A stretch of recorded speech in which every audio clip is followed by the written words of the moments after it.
Penne alla Vodka, that was insanely popular in Italy in the 80s and definitely still has its merits. It's very delicious and it's super easy to make. Perfect for a Wednesday evening, I would say. So, why Wednesday? Why not? Why not Thursday? For a weekday night. Okay, then, okay. That's better. To make it real good and back to as close to authentic as you would, you need a piece of pancetta, cured or smoked. Can use fresh, but you get a better result if you get something similar to this.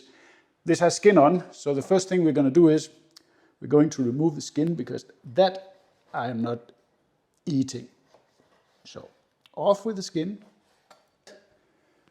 on with that, and then we have to cube it up so that we have meat and fat in all of the slices. So we're going to cut it up this way, and then we're going to cube it afterwards, so we get meat bits. So you see, so you have it like this, and then we cube that up in strips. And you don't need to go any further than this because the fat will render out, and then you will be left with small, tiny, crunchy, beautiful bits of pancetta that taste heavenly. It's going to make a fantastic sauce. And here we have it, all cubed up. By the way, this was around 150 grams of pancetta. You could also use guanciale, actually. This we add to a cold pan, and that's quite important that it's cold because you want to start this up on medium-low temperature, so you start rendering out the fat slowly. If you put it on a hot pan, it will burn on the outside and you won't get the result we're looking for. We want to render out all the fat, and then we want to make the meat into small, crispy goodness that we're going to use for presentation and when we make the dish. So let this come up to temperature and slowly start rendering out, and I'll show you how it looks. And here you see how nicely the fat is rendering. It's not nearly ready yet, but you see how it's coming out, how the liquid is coming out here. And that's what you want to see. And you want to let it go all the way till all the fat is rendered out. So let it take its time, low heat. Don't feel the urge to turn it up. It won't be good then, so just take your time. And when all of our fat is rendered out and the pancetta is nice and brown like this, and it's time to get it off, and we're going to put it on some paper so we leave behind all the nice fat that we're going to use for cooking. And then we're going to fire this up again, medium-low, and then we're going to add in a medium-sized, finely diced onion. And we don't want too high heat here because we want to let it sweat and become translucent. We don't want it to brown too much. So that's what we're aiming for, is just to get it translucent. And when they're nice and translucent and a slight browning on the edges, we move them to a side. So we make some space in the middle. And then we are going to add 2 minced cloves of garlic. Straight in with them. Press down here and let them become fragrant. But be careful, this goes very fast. If you let them sit alone and go away, then they will burn. So be careful with that. When the garlic starts smelling, get it all mixed in and laid to the side again, like this. Then we're going in with our tomato paste. 275 grams, yeah. And this is what you want. You want this to fry. That's equally important. That needs to cook out here. Get it in there, let it cook a little bit.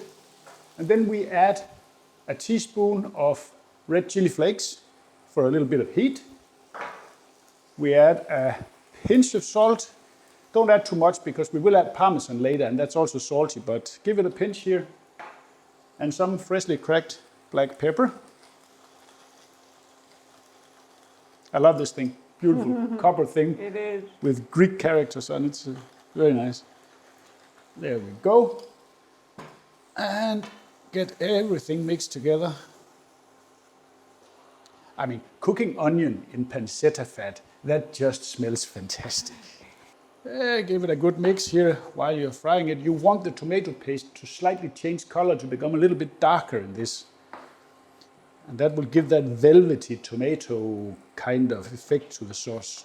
I mean, you could make this with fresh crushed tomatoes, but with the research we have done, this is supposed to be the correct way. More concentrated flavors.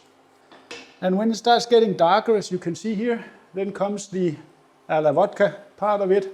100 to 150 milliliter of regular cheap vodka, because there is no reason to start buying expensive Belvedere vodka for this, because it won't give you any more flavor than this, because the flavors doesn't come from the vodka. I'll explain that. And now we just let that simmer together with the tomato sauce to cook off the alcohol. And while that happens, I have a piece of paper, note here, with my beautiful handwriting. Nobody can read that. Because it was actually the oldest daughter. She sent us a link and explained to us that ethanol molecules, they disperse fat-soluble flavor components, and that is much more effective than fat alone, which means that you enhance the flavor of the dish, but you don't actually add any flavor of the alcohol itself, because vodka has no flavor. That's very scientific. Yeah. Vodka à la Penne science. Our daughter is a crazy scientist. Yeah, the mad scientist. Sorry. Mad scientist. As the alcohol evaporates, it disperses all these fat-soluble flavor components. And when all of this is nice and cooked off and it doesn't smell any more of alcohol in the air, we're going to go in with 400 milliliter of cream, heavy cream. Don't be afraid, cream is healthy. And now you will see what beautiful colors is going to come out of this. See the beautiful orange color that starts coming here? Looks. That's the signature color of Penne alla Vodka. Exactly. It smells so good. Yeah, already. Get all of this mixed in to a smooth, quite thick sauce. But that we will adjust with our pasta water later. I'll show you all that. And when our sauce is nice and beautifully combined and has the perfect color for this, we're going to add 500 grams of boiled penne, but it's boiled 1 to 2 minutes shy of what's on the package, so you don't overcook it, because now we want to cook it finished in the sauce. So in with all of this without making too much of a mess. I think I can manage. And get that mixed in. Give it a little bit more temperature here. And we want a lot of sauce here. Originally in Italy they would make less sauce, but when it also became Americanized, it became much more saucy, the recipe, and we also like it saucy. I love extra sauce there. And penne is the perfect vessel, because the sauce gets into the hole and you get a lot of sauce. That's really good. But in order to make this perfect and velvety and stick properly, we are going to add some pasta water to this. I'm not sure exactly how much, but we'll give it, let's say, 100 ml, maybe something like that, and get that stirred in until you have the right consistency of your sauce. It's not about measurement here, it's about how the sauce looks. So this needs a little bit more, I can see. There we go. This smells good, and I know it's good, so this is gonna be good eating today. Well, in all my eager to finish this, I actually forgot one very important component, and that is 75 grams of grated parmesan that needs to go in. Should have done it before the pasta, but it doesn't really matter because it will mix in fine, so don't worry.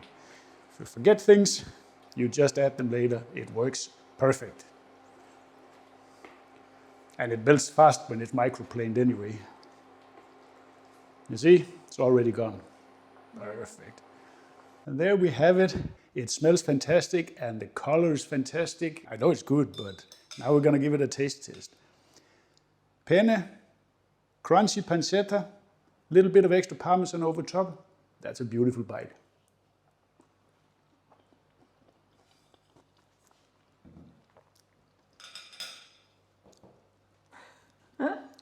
This would be perfect for date night. Want to do something nice for your wife or your husband? Make this. A little bit of heat from the red pepper and the flavor of the sauce is fantastic. So actually the ethanol trick works because it's so profound. The tomato, the pancetta, the whole thing, it's a fantastic sauce. So do this, make it, and cheers.